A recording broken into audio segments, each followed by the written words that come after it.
I'm here to talk you through my year with the Callaway Rogue ST Max driver. Now on the Golf Monthly website there is a review of this driver already, but I'm going to take you through the process I've been through this year in terms of getting fitted for it and then how it helped me benefit my game. Initially I'd had a driver that was maybe a couple of generations old. It's about 3 or 4 year old model, and whilst it was performing well, I knew potentially I could be doing a little bit better with all the advances that are going on in the world of golf equipment these days. So I went along to an independent fitter in Scotland called Scott Gourley Golf Technology, and what they did is they were able to analyse my game, and they have a wide choice of heads from every single brand, so the Callaway driver almost chose me rather than the other way around. Now the results of that fitting were that they promised me that I could gain another 11 yards carry and also be about 20% more accurate, which actually would hopefully suit my game. So what I did was I've used this driver in competitions, I've used it in friendly games as well, and I was using the Arccos shot tracking system in order to measure the performance of both of these clubs because I was able to compare the two of them together. You can actually track this data by creating an account, putting sensors in the end of the golf clubs, which I'm sure some of you may already be familiar with if you look at our review of the Arccos Caddy. And then you either record the information by having the phone in your pocket, using the link device on your belt buckle, or as I've been doing, using the Apple Watch. So when I was fitted into the Callaway Rogue ST Max, this was deemed to be the most forgiving head for me, and initially we started with a 10.5 degree loft driver, and what the fitting enables the fitter to do is to adjust this to suit your game. So for me, they adjusted down the loft to 9.5 degrees by changing the hosel to -1, and then what that would do is slightly open the face. So in order to return the face to where it was originally, they also used the draw setting as well. And for me that worked really well. I like seeing the face a little bit straighter, and also the extra face angle was hopefully going to give me a little bit more ball speed and hopefully a bit more distance. Before we take it out on the course, let's go into a little bit more detail about the driver and what I liked about it. The Rogue range of drivers really is a forgiving model. There's no adjustability really in this apart from the hosel that I mentioned earlier. It's just got quite a low deep center of gravity, and this gold speed cartridge, as they're calling it, weighs about 26 grams, and really what that does is draw the weight low and back. You can see here that it's kind of off the bottom of the sole, and that really creates a deep center of gravity. There are a few different heads in this. There's an LS, there's a standard, but this is the Max, so this is the deepest head, and normally I probably wouldn't have gone for this, but it doesn't feel too pulled back, if you know what I mean. It's still quite a rounded head. They've got quite a nice decal around it, and I think overall Callaway done a very good job of creating a driver which looks quite classy. It's certainly a little bit better than some of the Maverick model which it replaced. Let's give it a go and see how it feels.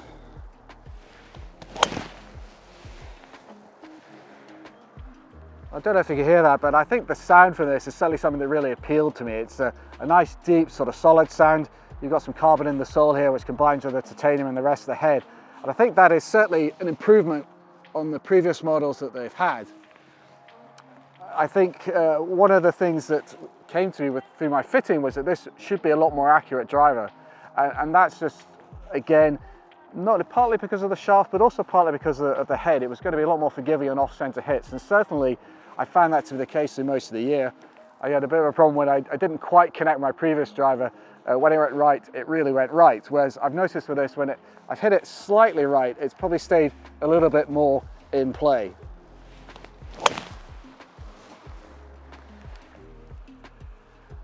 So now that I've talked about having it in play, let's go back and have a look at the Arccos stats for how this driver performed for me as I played right through the year. So how did my new driver compare over the course of a whole season? As I mentioned, I was going to use Arccos to track not only the distance but also the accuracy of the two drivers, both my current one and the new Callaway.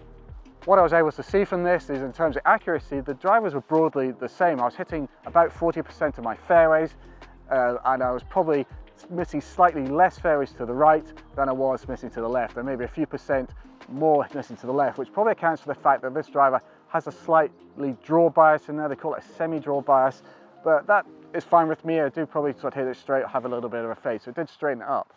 I think anecdotally I did feel that the big right miss was reduced with the new driver, just because I think it was a little bit more forgiving, and again the fact because of that draw bias. However, the really big gain came for me in terms of distance. In my fitting, they said I would gain about 11 yards carry in practice, The previous model went 256 yards, but with the Callaway, it was going up to 269 yards. Now that is total distance, so that's why it's a couple of yards more than what the fitting said, but it was really pleasing to see that what I'd experienced in the fitting bay, what I was told would happen, actually pretty much did happen when I was out on the course. So that was great to see. But what Arccos can really do is really take its stats to the next level and show you how much difference that actually means to your scores. So they use something called strokes gained, and that allows you to benchmark your performance against other players of a similar handicap. So I'm a 3 handicap and I was benchmarking myself against others, and over the course of the season I hit over 100 shots with both clubs. Now with the previous model it was costing me minus 0.14 shots per time that I hit the club, whereas with the Callaway it was gaining me 0.07. Now these don't sound like very big numbers. However, I was also able to work out how many times I hit the drivers. So the previous model I was hitting about 8 times a round, but with the Callaway I was hitting it actually 10 times a round. And I think that came more because of the confidence I had with the club that I could use it more often. So when you put those two numbers together, if I'm using it 10 times around, I'm gaining 0.7 shots around with the Callaway, whereas with the previous model, if I use it 8 times, I'm losing 1.12 shots. So when you take the difference between those two, you can see that's 1.8 shots per round that I'd be gaining by having been fitted for a new driver, which hopefully would suit my game a little bit better than it does today. Now that is quite a significant amount, and I think really the gain you can see there came from probably the misses not being quite as big as they were before, but also because I was actually that bit further down the fairway, so I could hit a shorter second shot into the particular greens. Well, that's the end of another enjoyable round at the London club here.